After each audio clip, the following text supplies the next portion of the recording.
요한계시록 4장 1절부터 11절까지 우리 신약성경 403면입니다.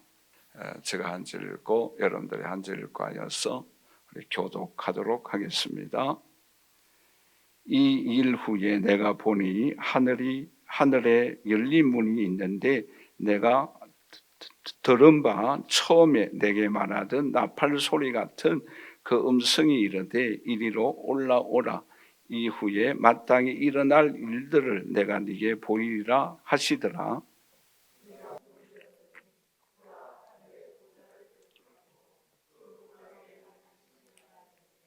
앉으신 이의 모양이 벽옥과 홍복석과 같고 또 무지개가 있어 보좌에 둘렀는데 그 모양이 녹복석 같더라.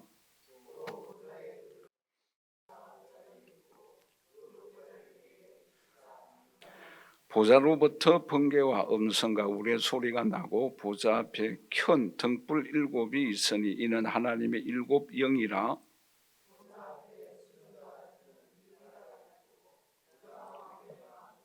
그 첫째 생물은 사자 같고 그 둘째 생물은 송아지 같고 그 셋째 생물은 얼굴이 사람 같고 그 넷째 생물은 날아가는 독수리 같은데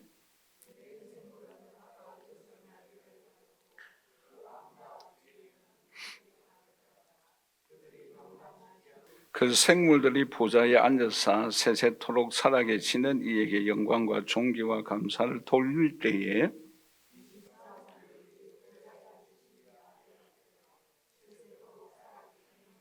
함께 읽겠습니다. 우리 주 하나님이여 영광과 존귀와 권능을 받으시는 것이 합당하오니 주께서 만물을 지으신지라 주의 뜻대로 있었고 또 지으심을 받았나이다 하더라. 아멘.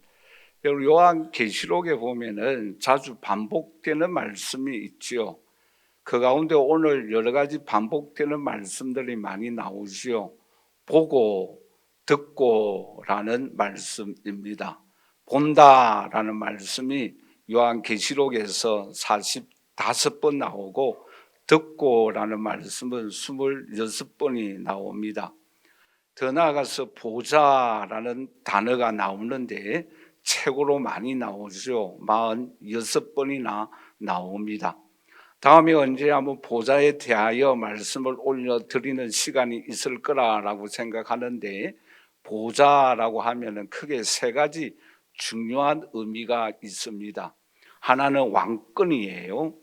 주권을 의미하고 있습니다. 그리고 두 번째로서는 통치, 민족과 온 세계를 통치하고 계신다.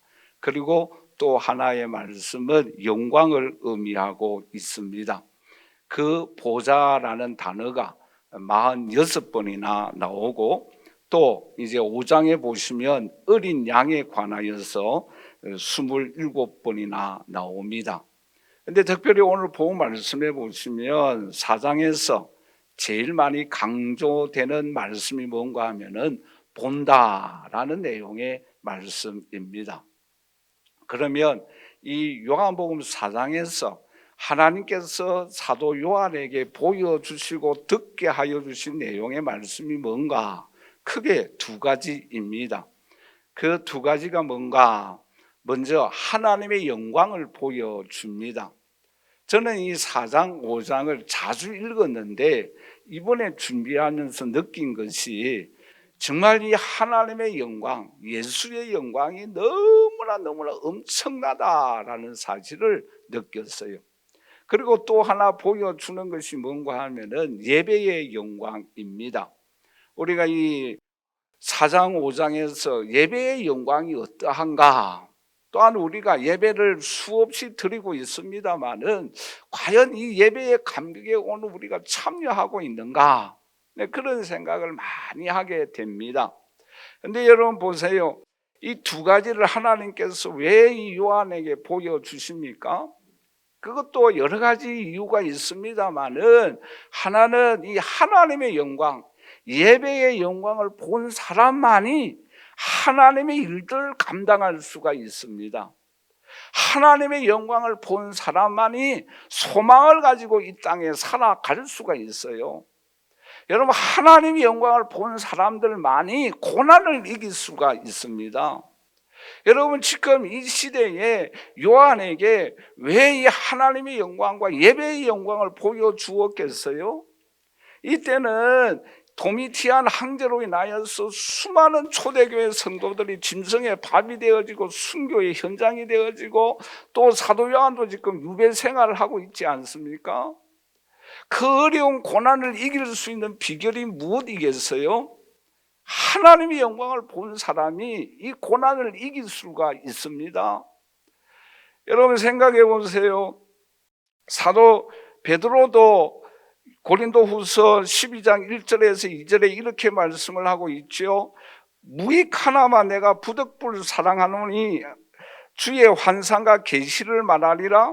내가 그리스도 안에 있는 한 사람을 아노니 그는 14년 전에 셋째 하늘에 이끌려 간지라. 그가 몸 안에 있었는지 몸 밖에 있었는지 나는 모르거니와 하나님을 아신다라고 말씀하고 있습니다. 여러분, 사도 바울도 하나님의 영광을 보았어요. 그러니까 로마서 8장 18절 말씀에 이런 고백을 하지 않습니까? 현재의 고난은 장차 우리에게 나타날 영광과 비교할 수 없다라고 고백하고 있습니다. 여러분이 사도 바울이 얼마나 많은 고난과 환난을 경험하였습니까? 그럼에도 불구하고 하나님의 나라 확장 사역에 쓰임받을 수 있는 비결이 무엇이었습니까? 하나님의 영광을 보았기 때문이에요. 여러분, 사도 요한도 변화산상에서 하나님의 영광을 보았어요. 그럴 때에 이런 고백을 하지 않습니까? 요한복음 1장 14절에 말씀이 육신이 되어 우리 가운데 거하시며 우리가 그의 영광을 보니 아버지의 독생자의 영광이 은혜가 진리가 충만하더라라고 고백하고 있지 않습니까?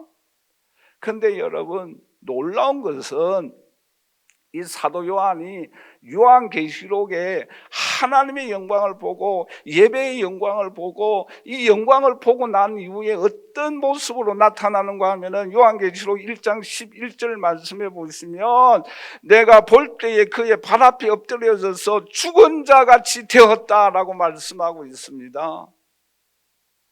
여러분, 오늘 저와 여러분들도 이 하나님의 영광, 예배의 영광을 봄으로 인하여서 이 사도 요한같이 죽은 자와 되는 그러한 비슷한 경험을 오늘 우리가 경험하여야 합니다. 여러분, 예배 중에 가슴이 뭉클하고 찌릿찌릿하고 성령이 역사하고 질병이 치유함을 받고 하늘문이 열리고 예수 그리스도의 은총과 사랑을 경험하는 이러한 신령한 경험을 오늘 저와 여러분들도 할 수 있기를 주님의 이름으로 간절히 축원합니다. 여러분, 저는 신비주의가 아니에요. 그러나 이런 경험이 오늘 우리에게 반드시 있어야 합니다. 그래야만 우리가 천국을 소망하고 살아갈 수가 있어요. 그래야만 이 세상을 이겨 하나님 앞에 설 때에 칭찬과 상급과 면류관을 받게 되는 줄 믿습니다. 그러므로 오늘 이 자리에 함께 예배드리는 저와 우리 사랑하시는 성도 여러분, 우리가 이 4장 5장을 공부하게 될 때에 저와 여러분들이 하나님의 영광과 예배의 영광을 경험할 수 있기를 주님의 이름으로 간절히 축원합니다. 그래서 천국을 소망하며 오늘 우리에게 맡겨주신 사명을 넉넉히 감당하고 우리의 삶의 어려운 모든 문제를 해결하며 하나님의 도우심과 손길을 경험하는 저와 여러분들이 되시기를 주님의 이름으로 간절히 축원합니다. 그러면 오늘 이 시간에 이 사도 요한이 본 하나님의 영광이 무엇인가 우리가 함께 살펴보도록 하겠습니다. 첫째는 우리 한번 다 같이 따라서 할까요? 사도 요한은 하나님의 영광을 보았다. 여러분, 오늘 이 사도 요한이 본 하나님의 영광은 정말 이루 말할 수가 없어요. 여러분, 오늘 본 말씀에서 8절을 우리 한번 다 같이 읽어보도록 할까요?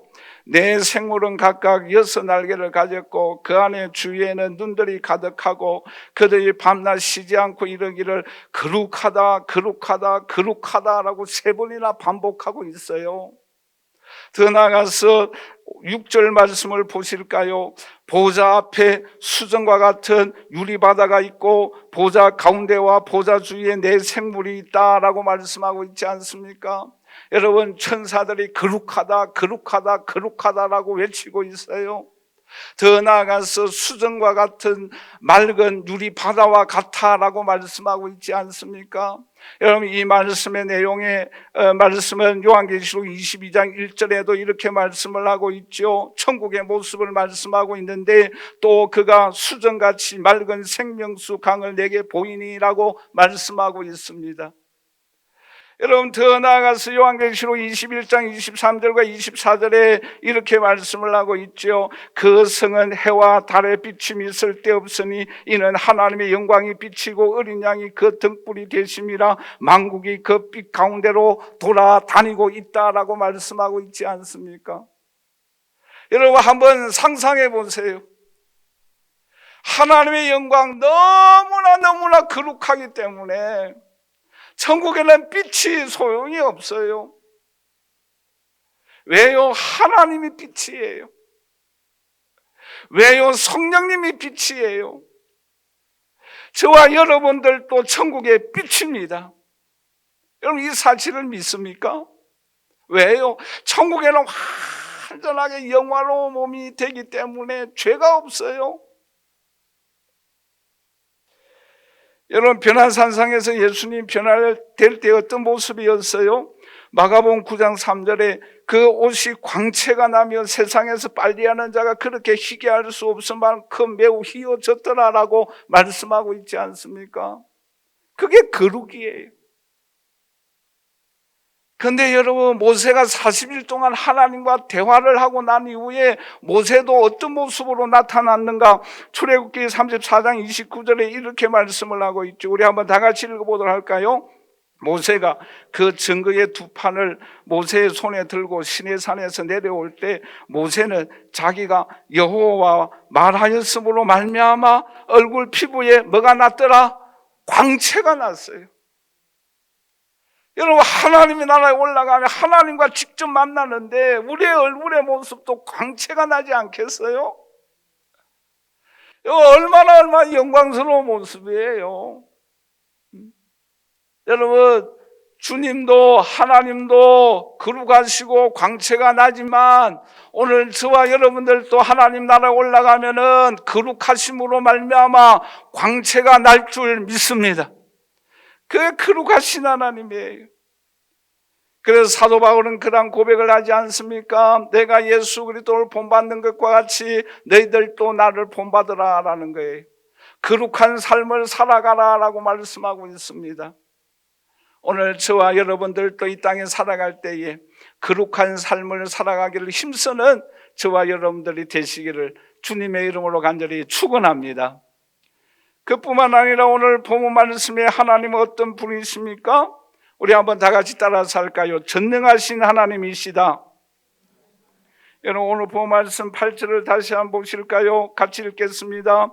내 생물은 각각 6날개를 가졌고 그 안에 주에는 눈들이 가득하더라. 그들이 밤낮 쉬지 않고 이르기를 거룩하다 거룩하다 거룩하다. 주 하나님 곧 어떤 하나님이세요? 전능하신 하나님이다라고 말씀하고 있습니다. 여러분, 신약에서 전능하신 하나님을 10번을 언급하고 있는데 요한계시록에서만 9번을 말씀하고 있습니다. 왜요?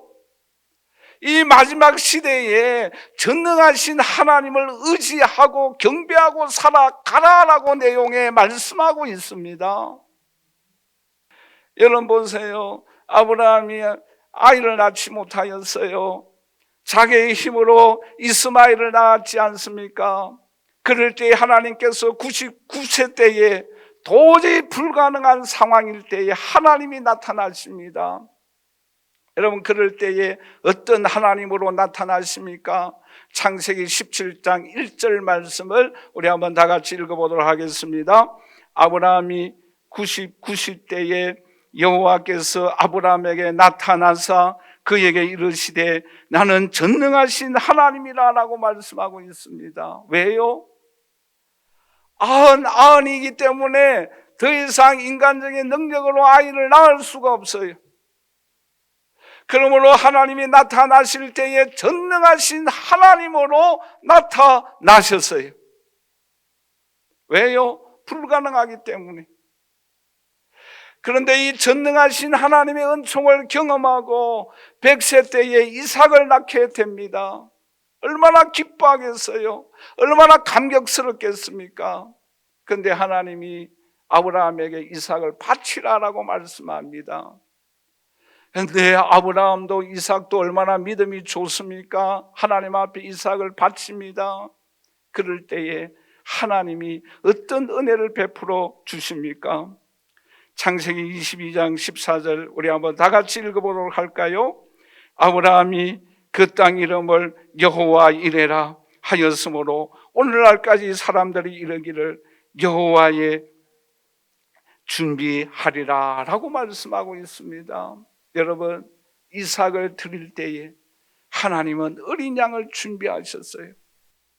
그럴 때 그곳을 여호와 이레라라고 고백하고 있습니다. 여기서 오늘 우리에게 무엇을 말씀하고 있습니까? 오늘 이 자리에 함께 예배드리는 저와 우리 사랑하신 성도 여러분, 오늘 우리의 삶에 내 힘으로 해결할 수 없는 일들이 있습니까? 그럴 때에 전능하신 하나님이 우리에게 찾아오십니다. 이삭을 선물로 주십니다. 내 힘으로 해결할 수 없는 문제를 하나님께서 해결해 주심으로 가장 귀중한 이삭을 주님께서 우리에게 주십니다. 전능하신 하나님의 손길을 경험합니다. 그런데 하나님은 또 우리에게 요구하고 있어요. 우리에게 주신 그 선물을, 가장 귀한 것을 하나님 앞에 바치라라고 말씀하고 있습니다. 주님께 순종하며 바칠 때에 우리는 또한 어떤 하나님을 경험하게 되어집니까? 여호와 이레의 하나님을 경험하게 되어집니다. 여러분, 오늘 우리의 신앙의 삶에 전능하신 하나님의 손길을 경험하십시다. 그리고 주님께서 요구하시는 것을 순종하십시다. 그럴 때에 오늘 우리들은 더 놀라운 여호와 이레의 손길을 경험하게 하여 주십니다. 믿음의 조상이 되어지게 하여 주십니다. 하나님이 인정해 주십니다. 우리는 이러한 세계로 들어가야 되지 않겠어요? 여러분, 오늘 우리가 연초에 야곱에 대하여 우리가 생각하였지 않습니까? 여러분, 야곱은 모든 고난과 어려움을 다 경험했어요. 그리고는 마지막으로 베델에 올라가지 않습니까? 그럴 때에 하나님께서 이 베델에 올라갔을 때에 야곱에게 큰 은혜를 베풀어 주십니다. 창세기 35장 9절에서 13절 내용의 말씀해 보시면 하나님께서 야곱에게 5가지의 놀라운 은혜를 베풀어 주십니다. 이제는 너는 야곱이 아니라 이스라엘이라 라고 새로운 이름을 주십니다. 그리고 너에게 전능하신 하나님이 이제 내가 나타났다라고 말씀하고 있습니다. 여러분, 야곱을 통하여 이스라엘의 왕이 탄생되어지고 땅을 유업으로 받고 또한 새로운 교회가 탄생되어지는 놀라운 은총과 축복을 베풀어 주십니다. 그런데 여러분, 놀라운 것은 거기에서 야곱이 예배를 드립니다. 여러분, 예배를 드릴 때에 그곳 이름을 베델이라고 고백을 합니다. 근데 여러분, 그 베델은 원래 어떤 땅이에요? 루스입니다. 사막이에요. 외로운 곳이에요. 아무도 찾아오지 아니하였던 곳이에요. 그런데 지금 그 루스라는 곳에서 하나님 앞에 예배를 드리는 거예요. 약속하신 하나님께서 약속을 성취하여 주시고 전능하신 하나님의 은총과 능력을 경험하게 하여 주시고 이제는 자신이 약속하였던 그 약속을 지키면서 하나님 앞에 예배 드릴 때에 그곳 이름을 베델이라 하나님의 집이라라고 고백할 때에 이 야곱의 심령이 얼마나 감격스럽겠습니까? 여러분, 이 야곱은 전능하신 하나님의 손길을 경험했어요. 이제는 야곱이 아니라 이스라엘이 되어지는 놀라운 은총과 축복을 받았어요. 그럴 때 그 예배는 너무너무 감격스럽지 않겠어요? 오늘 이 자리에 함께 예배드리는 저와 우리 사랑하신 성도 여러분, 우리의 신앙의 삶에 전능하신 하나님을 만나고 그 하나님의 은총으로 인하여 약속이 이루어지고 언약이, 축복이 자신에게 나타나는 것을 경험하고 드려지는 감격의 예배를 오늘 저와 여러분들이 하나님 앞에 올려드릴 수 있는 주의 자녀들이 되시기를 주님의 이름으로 간절히 축원합니다. 우리는 이 예배가, 이 은총이 오늘 우리에게 임하여야 합니다. 여러분, 더 나아가서 하나님은 어떤 하나님으로 나타나고 있습니까? 우리 한번 다 같이 따라서 할까요? 영원하신 하나님이시다. 여러분, 오늘 본 말씀의 8절에 이렇게 말씀을 하고 있죠. 우리 8절을 다시 한번 읽어보도록 할까요? 내 생물은 각각 6날개를 가졌고 그 안과 주위에는 눈들이 가득하더라. 그들이 밤낮 쉬지 않고 이르기를 거룩하다 거룩하다 거룩하다. 주 하나님 곧 전능하신 이여, 전에도 계셨고 이제도 계셨고 장차 오실 이니라 라고 말씀하고 있지요. 여러분, 여기서 전에도 계셨고 이제도 계셨고 장차 오실이라라는 이러한 내용의 말씀이 요한계시록에 8번이나 나옵니다. 왜 이렇게 8번이나 나올까요? 그 전능하신 하나님은 영원하신 하나님이신데 지나간 과거에도 계셨고 앞으로도 영원히 계시지만 지금도 역사하고 있다라는 것이요. 여러분, 지금도 살아계셔서 도미티안 황제로 인하여 박해받고 순교당하고 어려움을 당하고 있지만, 내가 유배 생활을 하고 있지만 지금도 너와 함께 있다라는 사실을 믿으라라고 말씀하고 있습니다. 여러분, 그럴 때에 하나님이 여러분 어떻게 역사하신 줄 아십니까? 도미티안 황제가 노예에 의해서 비참하게 죽습니다. 여러분, 그 도미티안 황제가 세상을 통치하고 지배하였던 그 황제가, 주라라고 나만 경배하라 숭배하라고 외쳤던 그 황제가 그 정말 노예에게 비참하게 죽음을 당합니다. 여러분, 누가 이렇게 역사하였겠어요? 여러분, 우리의 신앙의 삶에는 우리가 전에도 살아계셨고 앞으로도 살아계실 영원한 하나님을 믿지만, 지금 우리의 삶 속에 역사하여 주시는, 이제도 살아계시는 그 하나님을 믿고 의지할 때에 우리가 생각하지 못하였던, 상상하지 못하였던 일들을 통하여 하나님은 역사하십니다. 그래서 여러분, 하나님은 정말 놀라운 분이시다라고 하나님을 찬양하지 않겠어요? 여러분, 이 사도 요한도 유배 생활을 끝나고 에베소로 돌아가서 하나님의 사역을 계속하게 됩니다. 여러분, 이러한 역사와 손길을 오늘 우리들도 경험하여야 합니다. 여러분, 모세는 출애굽기 3장 14절에 하나님이 이렇게 나타나십니다. 우리 한번 다 같이 읽어보도록 할까요? 하나님이 모세에게 이르시되 나는 스스로 있는 자이니라. 또 이르시되 너는 이스라엘 자손에게 이같이 이르기를 스스로 있는 자가 나를 너희에게 보내셨다 하라라고 말씀하고 있습니다.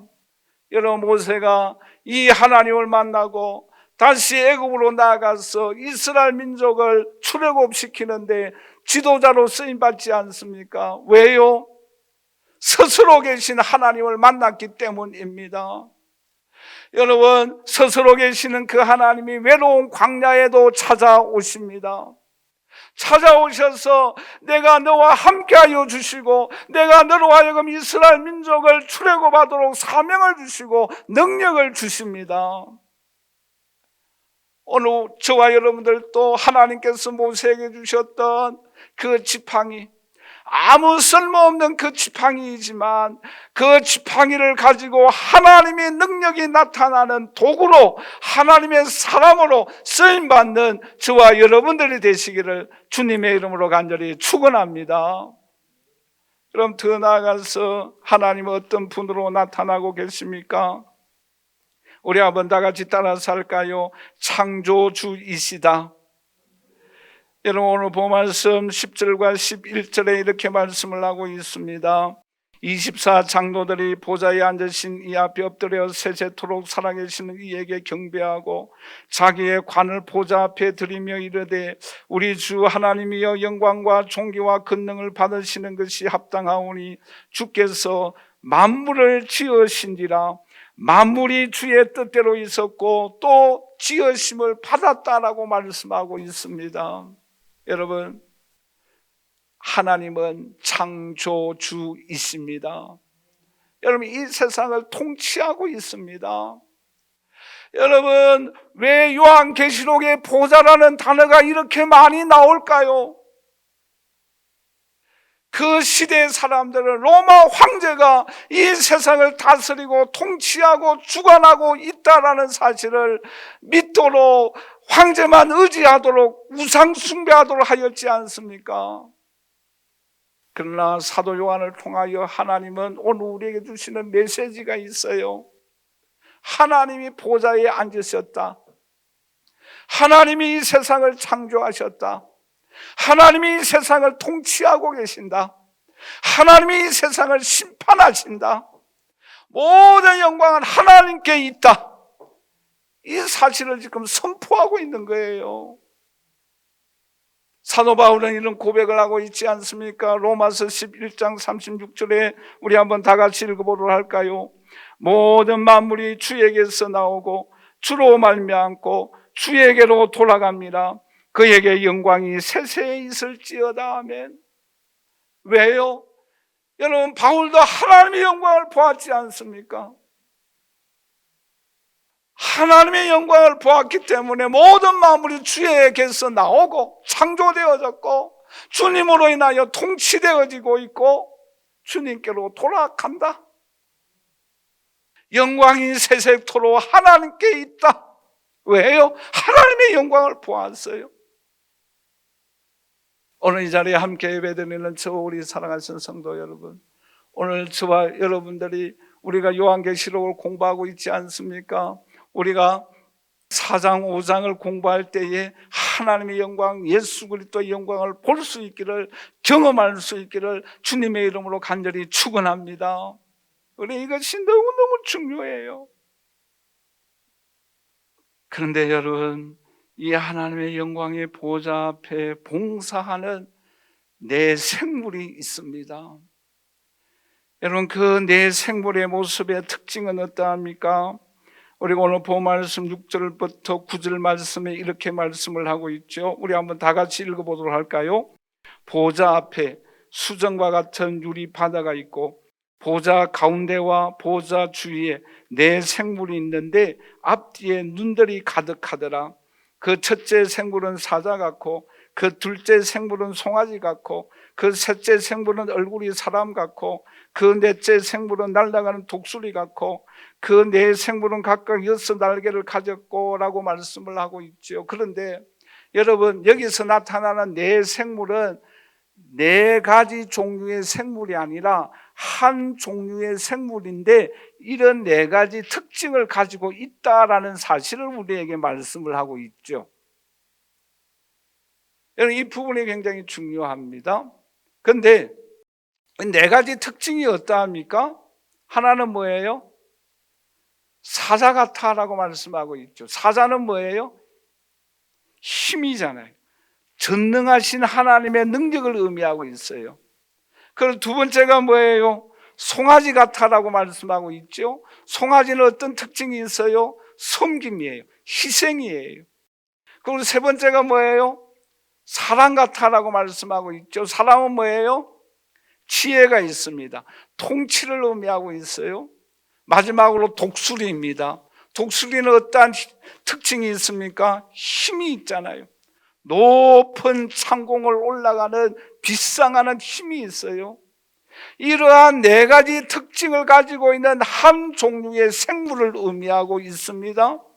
그런데 여러분, 이 네 가지 특징을 가지고 있는 네 생물이 하는 일이 뭔가 하면은 크게 세 가지예요. 세 가지인데 하나는 무엇을 의미하고 있는가 하면은 하나님을 찬양하는 거예요. 하나님을 경배하는 거예요. 여러분, 이러한 특징을 가지고 있는 하나님 앞에 이러한 네 가지 특징을 갖고 있는 생물은 하나님을 경배하고 찬양할 수밖에 없잖아요. 또 하나는 이 사람들이 이 생물은 무엇을 하고 있는가 하면은 하나님의 일을 도와줍니다. 하나님의 명령에 순종하는 거예요. 우리에게 하나님이 명령하시면 이 네 가지 특징을 갖고 있는 생물이 우리에게 찾아옵니다. 하나님의 일을 수행합니다. 근데요, 에스겔 1장 12절에서 14절 말씀에 보시면 이 생물이 얼마만큼 하나님의 말씀에 순종하는가, 어떤 특징을 갖고 있는가 말씀하고 있는데 우리 한번 같이 읽어보도록 하겠습니다. 영이 어떤 쪽으로 가면 그 생물들도 그대로 가되 돌이키지 아니하고 일제히 앞으로 곧게 행하며 또 생물들의 모양은 타는 숯불과 햇불 모양 같은데 그 불이 생물 사이에서 오르락 내리락 하며 그 불은 광채가 있고 그 가운데서는 번개가 나고 그 생물들은 번개 모양같이 왕래하더라라고 말씀하고 있죠. 그런데 15절 말씀에 보면 이렇게 말씀을 하고 있죠. 그 생물들을 보니 그 생물들 곁에 있는 땅 위에는 바퀴가 있다라고 말씀하고 있습니다. 여러분, 왜 바퀴가 있겠어요? 하나님 말씀을 수행하는 데 있어서 빨리 가기 위해서 이동의 수단입니다. 그런데 이 생물이 그렇죠, 영이 어떤 쪽으로 가면 가든지 간에 그대로 간다라고 말씀하고 있죠. 순종한다라는 거예요. 누구의 명령에? 하나님의 명령에. 여러분, 이 내 영은, 네 가지 특징을 갖고 있는 영은 하나님을 경배합니다. 하나님을 찬양하는 거예요. 왜요?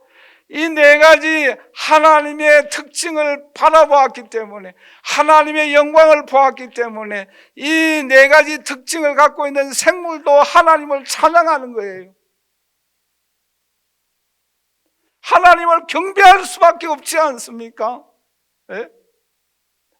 그리고 하나님이 시키는 대로, 성령이 시키는 대로 한쪽으로 바퀴를 달고 빨리 순종하는 거예요. 우리를 도와주는 거예요. 우리를 잘 살펴보고 있습니다. 눈이 많다라고 말씀하고 있잖아요. 우리를 살펴보고 있어요. 오늘 저와 여러분들 지금 살펴보고 있습니다. 하나님의 영이, 하나님의 말씀이, 명령이 떨어지면 우리에게 찾아오십니다. 우리와 동행하여 주십니다. 우리에게 은혜를 베풀어 주십니다. 여러분, 우리가 얼마나 영광스럽습니까? 그래서 여러분, 이러한 모습을, 이러한 영광을 하나님께서는 사도 요한에게 보라고 어떻게 하십니까? 1절 말씀인데 우리 한번 다 같이 읽어보도록 할까요? 이 일 후에 내가 보니 하늘에 열린 문이 있는데 내가 들은 바 처음에 내게 말하던 나팔 소리 같은 그 음성이 이르되 어떻게 해요? 이리로 올라오라. 왜요? 이후에 마땅히 일어날 일들을 내가 네게 보이리라 라고 말씀하고 있습니다. 우리를 향해서도 주님께서는 오라 라고 말씀하고 있어요. 이 영광을 보라라고 말씀하고 있어요. 왜요? 이 영광을 보아야만이 살기 때문이에요. 이 영광을 보아야만이 고난을 극복할 수가 있어요. 이 영광을 보아야만이 하늘나라의 소망을 갖고 살아갈 수가 있어요. 주님이 우리를 초청하고 있습니다. 여러분, 우리는 이 영광을 보아야 합니다. 주님이 우리에게 오라라고 초청하고 있지 않습니까? 목마른 자들도, 배고픈 자들도 나에게 올라오라라고 초청하고 있습니다. 올라와서 오늘 우리가 어떻게 하여야 합니까? 예배를 드려야 합니다. 경배하여야 합니다. 찬양하여야 합니다. 여러분, 오늘 본 말씀 10절을 우리 한번 다 같이 읽어보도록 할까요? 24 장로들이 보좌에 앉으신 이 앞에 엎드려 세세토록 살아계시는 이에게 경배하고 자기의 관을 보좌 앞에 드리며 이르되 라고 말씀하고 있지 않습니까? 여러분, 24 장로들이 누구입니까? 구약의 대표 성도들, 신약의 대표 성도들을 의미하고 있습니다. 여러분, 신구약의 대표적인 성도들이 하나님을 찬양하고 있습니다. 여러분, 그 가운데 저와 여러분들이 포함되어져 있는 줄 믿습니다. 물론 나중에 이제 5장에 가서 보면은 이 세상에 수많은 사람들도 이 찬양을 하고 있어요. 여러분, 그 부분에 대해서는 다음 주에 우리가 생각하기로 하고요. 여러분, 그런데 여기서 경배하다라는 단어가 참 중요한 의미를 갖고 있는 단어인데, 영어로 보시면 worship이라는 단어예요. 이 말씀의 뜻이 뭔가 하면은 뭐 할 가치가 있다라는 내용의 말씀이에요. 뭐 할 가치가 있다라는 거예요. 하나님 앞에 예배 드릴 가치가 있다라는 거예요. 하나님 앞에 찬양 드릴 가치가 있다라는 거예요. 하나님 앞에 기도 드릴 가치가 있다라는 거예요. 여러분, 5장에 가서 보시면 어린 양 예수님이 대관식을 합니다. 왕으로 취임을 합니다. 그런데 여러분, 왕으로 취임하고 난 이후에 제일 처음으로 한 일이 뭔지 아세요? 금 향로에 우리의 기도를 담아서 하나님 앞에 올려드립니다. 그 금 향로에 담아서 우리의 기도를 올려드리면 기도가 응답되어집니다. 뭐 할 가치가 있는 거예요. 예배할 가치가 있습니다. 기도할 가치가 있어요. 찬양 드릴 가치가 있어요. 그러면 순간순간마다 하나님은 우리에게 찾아오십니다. 응답하여 주십니다. 하나님의 영광을 경험하십시다. 결론적으로 말씀을 맺겠습니다. 오늘 이 자리에 함께 예배드리는 저와 우리 사랑하신 성도 여러분, 우리가 이 땅에 살아가면서 부딪히는 어려움과 환난을 어떻게 하면 극복할 수가 있겠습니까? 하나님의 영광을 보아야 합니다. 예배의 영광을 경험하여야 합니다. 그래야만 오늘 우리가 이 땅에 주신 사명을 감당할 수가 있어요. 소망 가운데 살아갈 수가 있습니다. 기쁨으로 살아갈 수가 있습니다. 예배 드릴 가치가 있는 분을 보아야 합니다. 만나야 합니다. 그리고 그분의 손길을 경험하고 하나님 앞에 영광 돌리는 저와 여러분들이 되시기를 주님의 이름으로 간절히 축원합니다. 축원합니다.